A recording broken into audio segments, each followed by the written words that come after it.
I shall now make a statement in my capacity as the representative of the Russian Federation.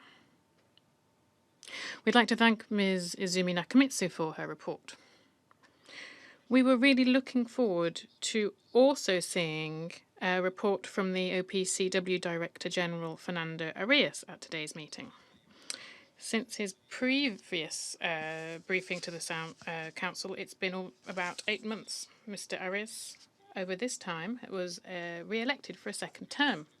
We also trusted that we'd be able to hear how he plans on addressing the terrible situation at the OPCW because of the politicization of its work.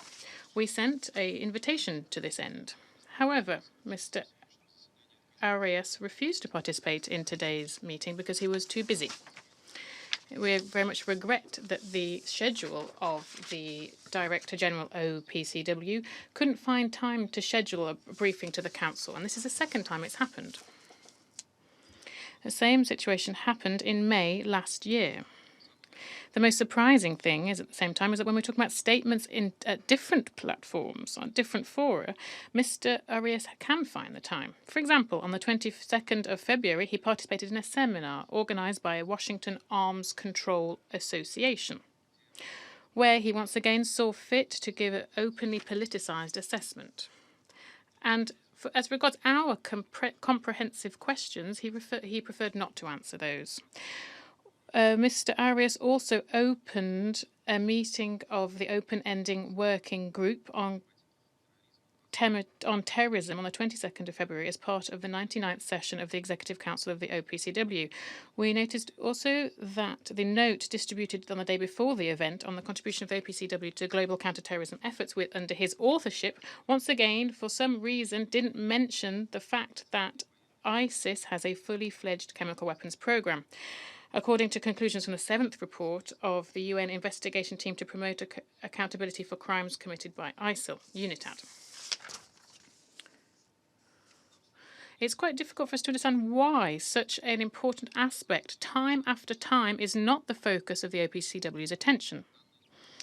This information the Technical Secretariat has had this information since September 2021, but it is not mentioned in the aforementioned note, nor during the meeting of the governed bodies of the organization.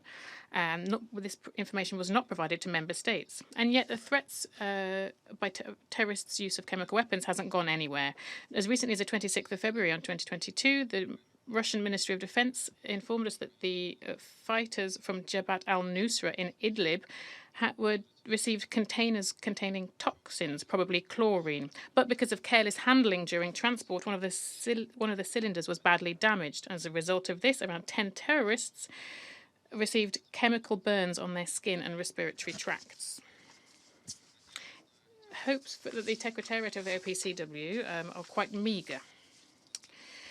We just need to think of the infamous report of the fact-finding mission on alleged use of chemical weapons in Syria, on the incident that took place in Duma in 2018. Its conclusions were drastically edited with an anti-Syrian bias compared with the initial version, following pressure from some. This is confirmed by different sources, including former inspectors of the OPCW itself, who directly participated in the investigation on this. Put simply, it was a sham. However, addressing these errors, despite calls from UN member states and the broader international community, is apparently not something that the Technical Secretariat leadership is planning on doing. Along the same lines, we can see the work of the Legitimate Investigation and Identification Team, the creation of which was railroaded through the OPCW Executive Council in violation of the principles of consensus in Article 15 of the CWC. Its products and outcomes do not hold water, and it is basically technically illiterate, not to mention factually unverified and politically biased. The IIT's methodology, much like that of the fact-finding mission, violates the Convention and the principles of carrying out the investigation, primarily ensuring the chain of custody. Investigations at a much later date, by definition, can't be accurate. Establishing a chain of events many years after they happened is very difficult. And moreover, it's practically impossible to do this remotely on the basis of some testimonies from vague sources. We also believe that the aim of the IIT's work is not to establish a real picture of events, but bend its content to fit the conclusions that Damascus is guilty, i.e. fulfilling a political order. Therefore, we dismiss its conclusions, both those in existing IIT reports and also in its future products. The biased conclusions of the IIT were the grounds for the punitive decision to strip Syria of its rights on fictitious grounds. This is the first time such a step was taken as regards a sovereign state who, in good faith, was complying with the convention. The decision made by the Conference of States Parties was forced through by Western delegations in violations of CWC standards and the principles of consensus. Nevertheless, the Syrian government has not been refusing dialogue with the OPCW. However, the policy of double standards at the Technical Secretariat is manifest also in the closure of the remaining issues on the Syria's initial declaration. Damascus, in good faith, has fulfilled all of its obligations when it acceded to the CWC in extremely difficult circumstances of military and political instability and a terrorist threat fueled from outside. But nevertheless, they were subject to unjustifiably harsh requirements. And around this subject, an artificial frenzy has been maintained. We don't have any other explanation for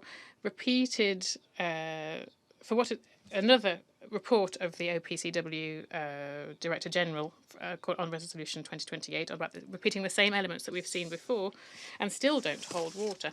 Perhaps Mr. Arias could provide some, but alas, he prefers not to come to the Security Council, risking once and for all undermining not only his own reputation, but the authority of the OPCW itself, one of the most important pillars of the non-proliferation weapons of mass destruction regime. In conclusion, I'd also like to note the need for reducing the number of meetings at the Security Council on Syria, and we hope that soon we'll be able to come back to this issue. I resume my function as President of the Council.